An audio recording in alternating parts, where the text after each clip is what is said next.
Hey guys, Jeremy here with Simple Little Life. Have you ever cooked with a carbon steel pan? Me neither. Well, unless you said yes. But I've always wanted to know what it's like. I've been carbon curious. And my wife, she bought me a carbon steel pan for Christmas. Fantastic. Now, not knowing for sure whether or not I would actually enjoy cooking with carbon steel, she opted to go for a good quality pan, but a more budget-friendly version. This one right here. And as I was looking into different ways of seasoning these pans, we cook with cast iron, so I'm used to that process. But the way I wanted to do this was in the oven. And then I realized the handle's powder coated. Not really gonna work in the oven. It's also nice to use these for cooking in the oven. Also, this pan has a riveted handle. And I know a lot of folks think they're not the best. So I was thinking maybe we could kill two birds with one stone by cutting off the handle, sandblasting it, and then welding it back on without warping the pan. That's the plan. Can you imagine if I ruined this thing before I even used it? Ooh, I would feel pretty bad. Let's see how this goes. All right, so the plan of attack, we're gonna grind these rivets off from the back side. I think once I remove those, this should just come right off. That way we won't be wrecking the interior too much. We're gonna have to blend this in after we weld it anyways, but I think this should be the best way to go. Got my little rim spingly, hearing protection.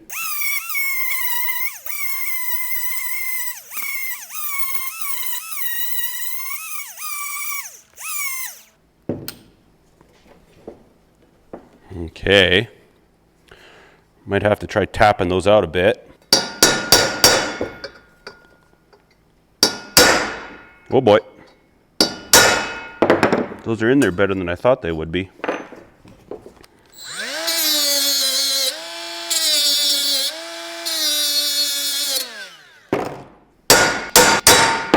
Well, maybe that's why they use rivets, because they actually hold really well. I'm gonna get some wood blocking and support this a little bit. All right, so here's the part where everything gets a little weird. Gotta use your body as a clamp and this and that, and hold your tongue just the right way.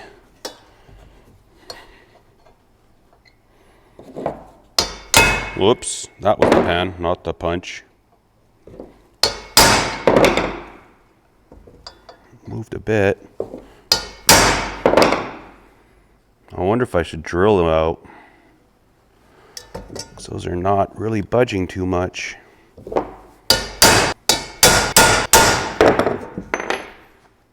Yeah, they're not really moving. We're gonna drill them.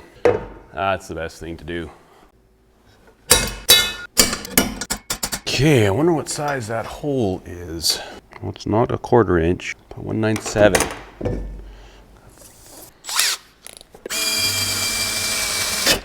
Oh boy, that's not good. Hopefully there's no shards of the bit in there. Don't think so.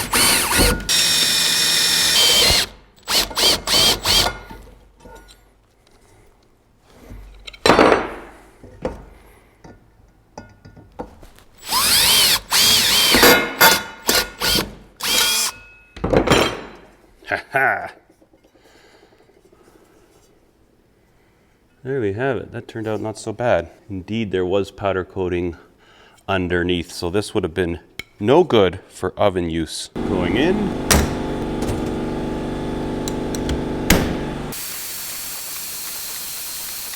That is taking way too long. That is some good powder coating they put on there. Look at that. I'm gonna try a grinder and see if it's any quicker.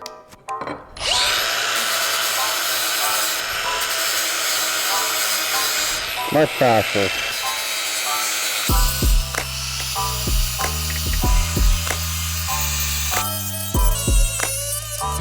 Now we're going to jump over to the belt grinder.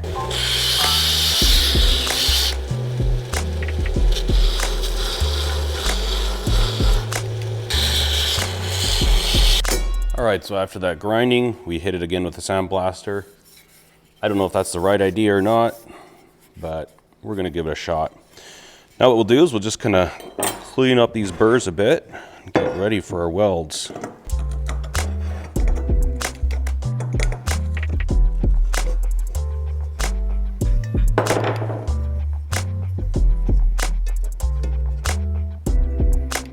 Let's just see what happens.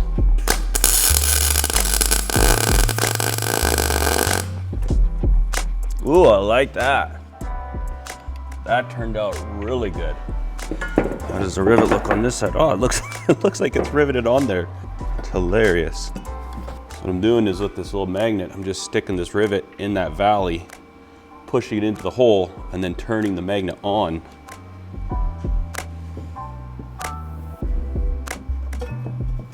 Which seemingly does an okay job.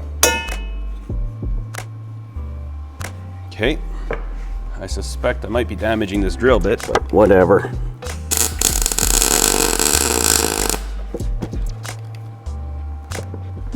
Beauty.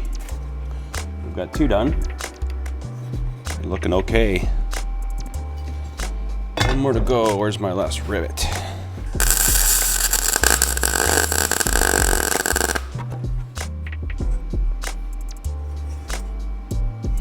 Obviously, I'm not going to trust just that. We're going to put a little weld around here.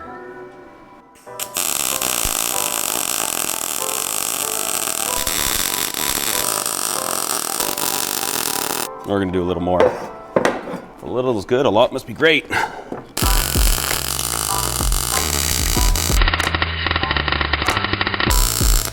I don't think it's going anywhere. And I am going to smooth that out with the small grinder.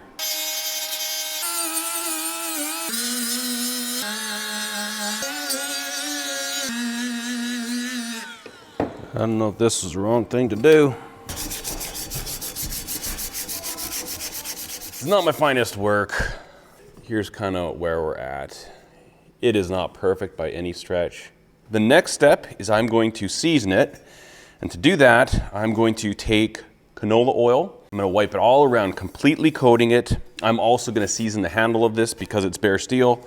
Season the outside of it. Get it all thoroughly wiped in. Then I'm going to take a dry paper towel and wipe all that off. Almost want it to feel like there's nothing on there at all. And I think once that's done, then we'll sit it in the oven. We'll bake it for 425, 450 degrees for about an hour. And I think that one seasoning should be enough to set it. And after that, you just continually build it. If not, I'll end up doing multiple seasonings, but I hear some people say you need to do that like 5 or 6 times. Some people say you put it in the oven, pull it out while it's hot, wipe the oil on it. I'm gonna try this method. We're gonna see how it works. And there you go. We modified it. I hope I didn't ruin it. I hope we can get a nice non-stick seasoned surface from it. But I'm really excited to try cooking with a skillet, carbon steel skillet. I also let the oven cool down with the pan in there. And then the next morning I thought, you know what, a good test for this would be to fry up a couple of eggs. Eggs are known to be fairly sticky and they can be troublesome. So just put down some butter, cracked my eggs, and I was actually very pleasantly surprised at how well this performed. In between uses, obviously you need to be fairly careful with how you wash it. You don't want to be too aggressive. You want to get it clean, but usually I'm just using like a light sponge and some water. Clean it out, and then over time, that seasoning will continue to build up. Overall, I'm really happy with how this turned out though, and I'm looking forward to using this, seeing how I like it, and the ability to put it, from the stove top into the oven is going to be really nice. And also not having those rivets there. I like to do a Spanish tortilla from time to time, and those rivets, I could see them being a bit of a problem in something like that. Also maybe a little difficult to clean. So overall, I think this was a worthwhile project, and I'm happy with how it turned out. I thank you guys so much for watching. Hope you enjoyed it. You have a great day. Cheers.